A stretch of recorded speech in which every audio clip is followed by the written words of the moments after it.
তাহলে তুমি এখন একদম না, ভূমিকম্প টের পাইনি গো, পরে দেখছি, কারণ আমরা একটা জায়গায় ছিলাম, একটা কাজে ছিলাম, পিঞ্জু আমি দুজনেই। তখন মেয়েও ছিল। দিয়ে আমরা দুজনেই তো ওখানে ওখানে ছিলাম, একটা কাজের মধ্যে, একটা ভিড়ের মধ্যে ছিলাম, বলে বুঝতে পারিনি। তারপরে যখন ফোনে আসছে, তখন দেখছি কি, ওরে বাবারে, ভূমিকম্প বেশ ভালো হয়েছে। হ্যাঁ, ভিড়ের মধ্যে বলে বোধহয় বুঝতে পারিনি। তারপরে সব ফেসবুকে বন্ধুরা সব করছে, আমি না, বাবা আমি টের পাইনি।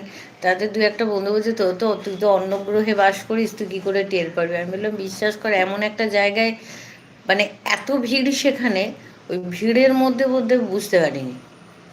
উম, ভিড়েতে লোকজন এত হাঁটাহাঁটি করছে, এত হচ্ছে, মনে হচ্ছে জিনিসপত্র এমনি